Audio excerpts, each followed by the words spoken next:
Naramdaman din ang hagupit ng Bagyong Rubin sa Muntinlupa at Parañaque. Inilikas sa mga pamilyang nakatira malapit sa Laguna de Bay. May live report si Haji Rieta. Haji!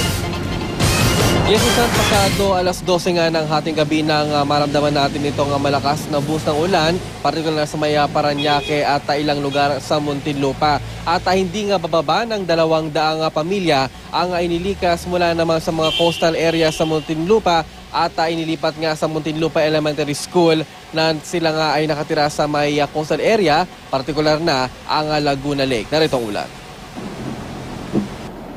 Ramdam ang pagbayo ng Bagyong Rubin nang marating namin ang Barangay Buli sa Muntinlupa pasado alas 12 ng hating gabi. Sa lakas ng ulan, dahan-dahan ang takbo ng aming sasakyan. Halos ganoon din ang sitwasyon sa Barangay Bayanan sa Muntinlupa. Pero kapansin-pansing, kalmado ang Laguna de Bay.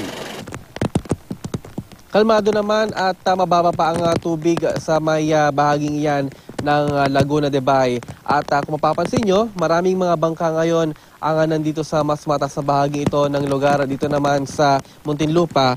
At nakatali pa nga itong bangkang ito dito naman sa poste na ito. Nagsiguro na kasi yung mga may-ari nito, partikular na mga mangisda na baka sakaling manalasa nga itong Bagyong Rubin dito ay hindi matatangay at hindi nga masisira ang kanilang mga bangka.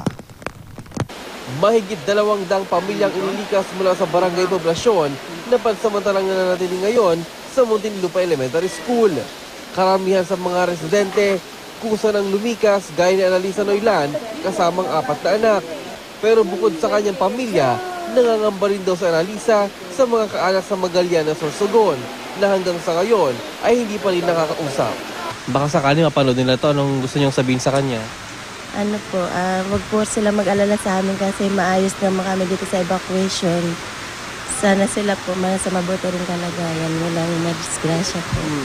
Inabutan naman namin ang paglikas ng ilang residente mula sa Barangay La Huerta sa lungsod ng Parañaque. Halos umabot na kasi sa spilling level ang ilog dito kung saan may mga bahay na nakatayo sa tabi ng ilog. Po, natatakot po ko kasi yung nakarang bagyo lumaki po ang dagat Hindi ko maano. Yung asawa ko lang inaano kasi na makapunta kami sa Linas. Pero si Michael Flores, magdamag daw magbabantay sa galaw ng tubig ng ilog. Pinalikas naman na raw niyang kanyang asawa at anak. Naabangan namin paglaki ng dagat. Kasi nga, syempre, yung mga gamit, mga pamilya namin, na kami baka abutin, mahirapan kami lalo paglikas pag malaki ng dagat.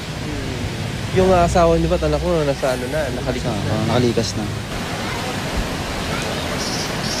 So sa ngayon ay bumubuhos na naman ang ulan, pero hindi naman na ito malakas kumpara kaninang madaling araw habang nag-ikot tayo. At samantala yung mga residente ang inilikas naman sa may Muntinlupa ay hindi mo na sila pinapayagang makabalik sa kanilang mga lugar hanggat hindi pa tuloy ang bumubuti ang lagay ng panahon.